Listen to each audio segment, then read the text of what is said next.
How's it going, everybody? It's Drifter, and for this week's video, I'm going to be reviewing the Hot Wheels Premium Mountain Drifters container set. I've waited a long time to get a hold of this Mountain Drifter set and get one of these containers. This is the first Hot Wheels Car Culture Premium container that I've gotten for my collection. This is now the third Hot Wheels container they have released for Car Culture, with the first one being the American set and then the next one being the German set. And the third one here, which is the Mountain Drifters, is the JDM Japanese set. Each Car Culture set they have been doing so far has had some sort of theme, like Japanese, American, German, or even like some of the newest sets, like the Jay Leno's Garage set, is cars that are all in Jay Leno's real collection. Like I said, I've been wanting to get a hold of one of these for a long time, because I want to use this crate for one of my dioramas, and I can actually display these cars loose instead of having them on a card.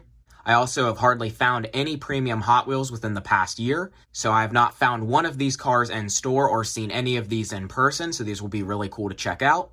Also, I haven't had very much to do on my YouTube channel within the past couple months, since it has been pretty hard to find any Hot Wheels to review, with RLCs being the only things that I've been able to get a hold of.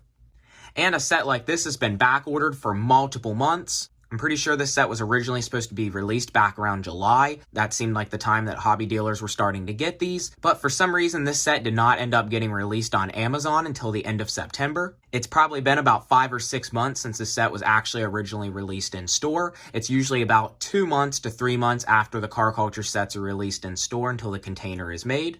In this case, these sets are about $38 normal price unless they sell out. I know this Mountain Drifter set was going for a lot of money resale, especially in this container here before it got released on Amazon. From what I know at the time I'm recording this video, you can still get this set on Amazon if you are interested. This is also the first Car Culture related set I have gotten for the 2022 Hot Wheels Premium year. And a lot of people have had questions about if these container sets come with a chase car, and the answer to that is no, unless there's some major error in the factory. We will see here when I open this up. There should be no chance of getting a chase car in the set, since this crate can only fit 5 cars. That means if you do still want to technically have the complete set with the 0 out of 5 chase car, you will have to buy that on eBay or something separately, and those are going for a lot of money currently resale. So first up here, before we open this up, let's go and check out this outer cardboard box that this crate comes with. So you can see here, this is pretty heavy, and this box is pretty long. I have to have my camera zoomed out pretty far to get this in the view.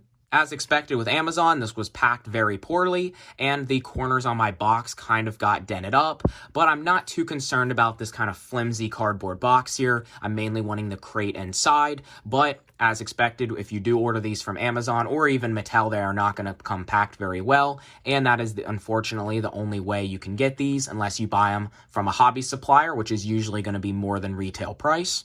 It says Hot Wheels Premium here in the front with the Mountain Drifters logo here on the right side.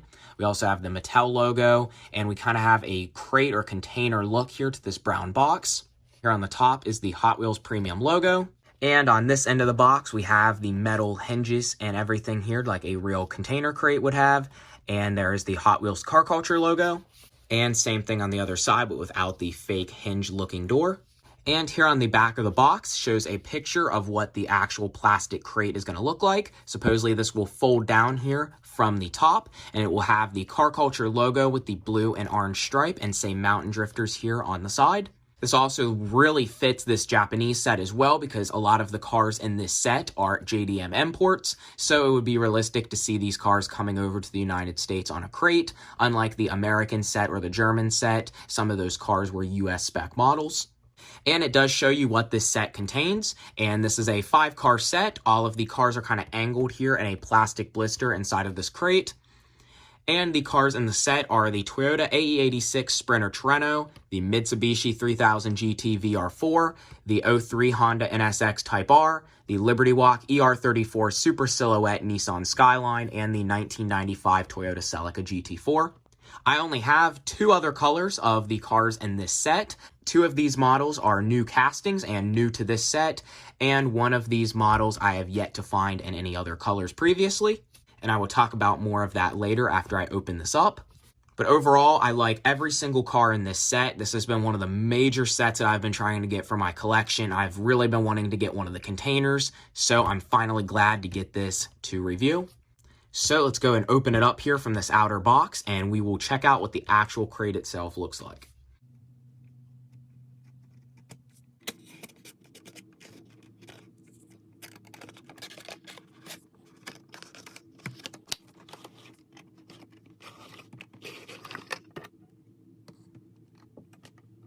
Okay, so here's the Mountain Drifters container now out of the box. It is made out of a hard plastic, a pretty thick plastic as well. It looks to be pretty durable and solid.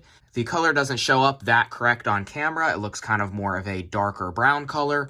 In person, it's a lot more of a lighter brown.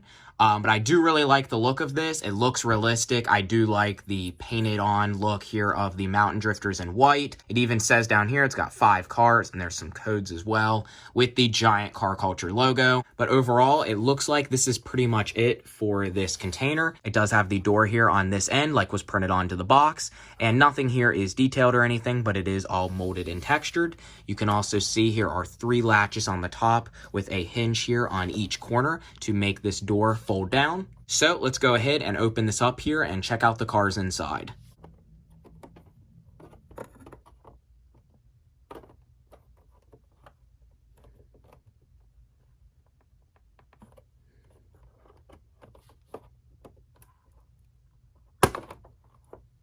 Okay, definitely not the easiest thing to open. These hinges are definitely pretty tight when they're closed. And here they are. Wow, so as I thought from the pictures, all of the cars here are in this plastic blister pack, and they are all angled so all 5 can fit in this crate. And wow, it's finally awesome to see all 5 of these cars in person after months of waiting and not being able to ever find any of these cars in store. So I'm going to go ahead and take all 5 of these cars out and line them up here on my diorama so we can get a better look at all 5 of these cars up close.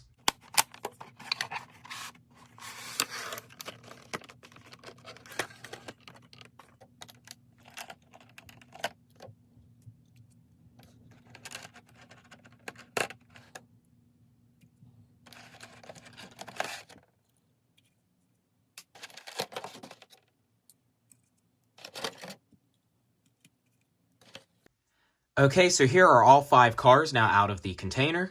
The container was definitely hard to open and remove the plastic to get these cars out. I rarely ever have any complete car culture sets entirely loose. I only have maybe 1 in my whole collection that is. So it's really cool to now finally see another complete car culture set loose, all in mint condition without the cards, and can all be easily put right back into the container. But first up here, let's take a look at the AE86 Sprinter Torino. Hot Wheels has used this car in premium now multiple times, with the first release being in Boulevard and white with the black hood, kind of based off of the initial D AE86 Torino.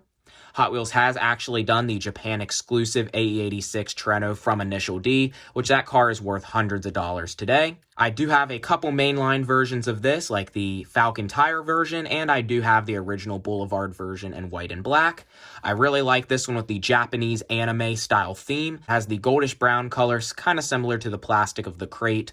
6-spoke TE37 style wheels. Pretty sure this is the same wheel used on the Initial D one when they should have used Baby Watanabes.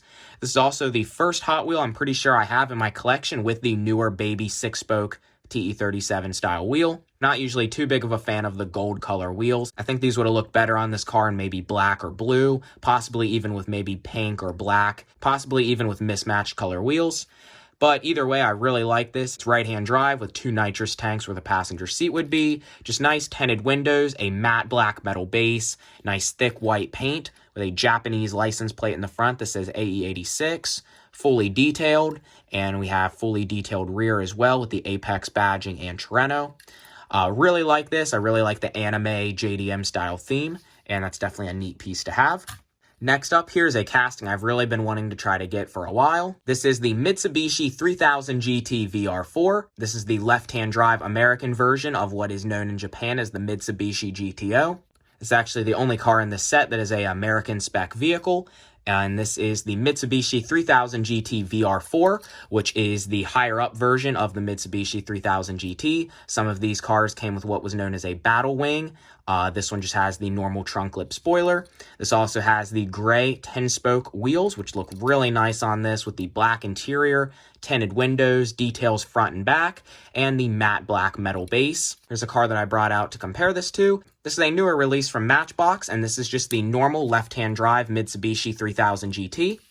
So you can see this is a different variation of this casting with the fixed headlights, unlike the Hot Wheel with the pop-up headlights, the totally different body kit. This one also, though, does just have the trunk spoiler like this Hot Wheel does, but even with the different taillights. This is the newer version of the 3000 GT, and the one Hot Wheels did here is the older version, and this is the VR4, which is the more desirable model. This is now the second color Hot Wheels has done of this, with the first color being in the Modern Classics car culture from last year. I never found that one. It was in red with the gray 5-spokes, and it had been a car I'd been wanting for my collection for a while. So I really do like, though, this metallic bluish purple color. I really did like the red one, since to me in real life, the Mitsubishi 3000 GT looks best in red, but you cannot complain with this blue release here. Next up here is one of my favorites in the set. This is the Honda NSX Type R. This is the facelifted NSX with the fixed headlights, with very dark tinted windows, and actually a decal, it appears, here on the top of a black roof. You can see the engine here in the back, and this is right-hand drive. I really like the white 10 spokes on this. They really fit this car very well with the red Honda badging and the detailed rear with the NSX-R license plate. The NSX-R or NSX Type R was never sold in the United States. It is under the Honda name. Since in Japan there's no Acura, the Integras and the NSX were sold as the Honda Integra or Honda NSX. So in Japan, they had the Honda NSX Type R, which is one of the most valuable and rare versions of the NSX ever made. This car also has a matte black metal base. I'm really glad Hot Wheels did these with that kind of base, since it was way more premium looking than just Zamac. Also, I do have a variation of this casting, which is the black version from the Hot Wheels Fast and Furious Premium, which was not realistic since the car in real life only came in white. But either way, I have that one in my collection as well, and this is a really nice one to have, and I really like this in white. And next up, we have the 1995 Toyota Celica GT4. The Celica GT4 was a all-wheel drive rally turbo 4-cylinder version of the Toyota Celica, and this car unfortunately was never sold in the United States. This is pretty much the next best thing to the Mark IV Supra, and I know a lot of JDM importers as of the past few years have really been buying these up. Not all of these cars are actually too expensive as well. Some of these still go for pretty decent prices even today, but the Celica GT4 has never been still too insanely popular of a car. What's really interesting about this casting here is that this is left-hand drive, not right-hand drive. I know the Celica GT4 was never sold in the United States, but I'm not sure if it was exactly a Japan-exclusive vehicle, so maybe these were sold in some other left-hand drive countries, but I know since these were rallied across the country, there probably were some left-hand drive samples. There's the Celica GT4 wing on the back, also a matte black metal base, the chrome 5-spoke rims, racing seats, the fully detailed front with all of the vents and lights. And I really do like the color and appearance of this car. I'm pretty sure this was like one of the least popular ones in the set, but it's really neat to see Hot Wheels doing some kind of forgotten or unknown cars, especially something like the Celica GT4 that not many people know of. You can also kind of see in the back here as well, this does have a roll cage, and you can see from the side that this has racing seats. And the last car here in the set is definitely my most favorite car in this set, and this is just really awesome to finally add to my collection. This is the Liberty Walk Silhouette ER34 Skyline, and this thing is absolutely awesome. I've been wanting to get a hold of this since I first saw the prototype come out of this. If you guys don't know, the R34 Skyline in general is my favorite car of all time. It's my favorite JDM car, and it's my overall favorite car I think ever made. This car is super heavy, and there is a ton of details all over this casting. I'm actually surprised Hot Wheels even went to this much effort to try to make this as good as they possibly could. This car has the black 5-spokes with a gloss black, nice smooth metal base with one exhaust tip here on the left-hand side. This car is right-hand drive, of course, with a 2-piece interior, partially black plastic, but then with a separate piece yellow roll cage. This also has a Nissan Skyline windshield banner printed onto the front windshield, Liberty Walk here on the rear wing. This is in the two-tone red and black colors, with a large rear diffuser and large bumper lip here in the front with the Liberty Walk decal printed on. This car is fully detailed front and back with all the racing decals and details, and I am really impressed with this casting. Now, this is based off a car that was built by Liberty Walk a few years ago. This is on the ER34 platform. Not many people actually know what those particular cars are, and people were wondering why this was not a R34 GTR. Well, in Japan, the ER34 was the base model of the GTR. That car came rear-wheel drive with a few different engine options. There's the ER34, ENR34, and HR34. The BNR34 was the GTR model's chassis code, and the other three were for the base models. There are many different versions, like the HR34 was a RB20, which was the 2-liter inline-6 engine, and there was also the ER34, which is this car, which had the RB25 engine. And the standard models were called the GTs, but if it was a GTT, that meant the car was turbo. The only twin-turbo models was on the actual GTR, and the base models, if they were a GTT, were just a single turbo. This particular kit here is made for the base model R34 coupes, which would be the ENR34, ER34, or HR34 coupes. In fact, you could probably fit this to a GTR if you wanted to. This kit was based off of the original R30 Skyline Silhouette race car, which Hot Wheels has made a few years back as well and is yet to be reused.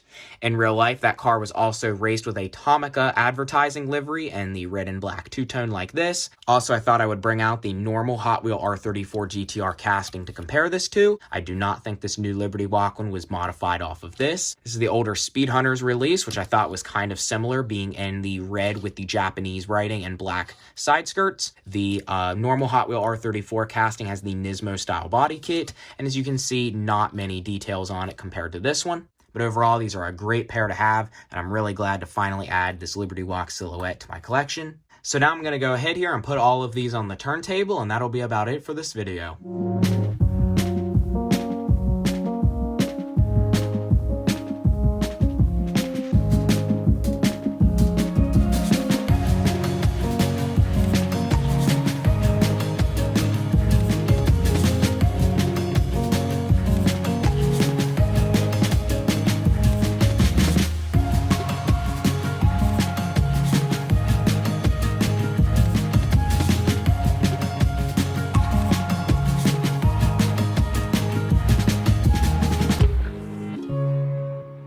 So that is about it for this video. If you enjoyed the video, please comment, like, and subscribe. Finally, I've had something here to review, so sorry for everyone who's been waiting for a video over the past 2 months. But this is definitely a really cool set.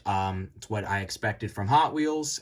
Pretty cool set overall. I really like the Liberty Walk Skyline, of course, the most. And I really like having the containers come with the car. I think it's a really nice accessory and cool display piece.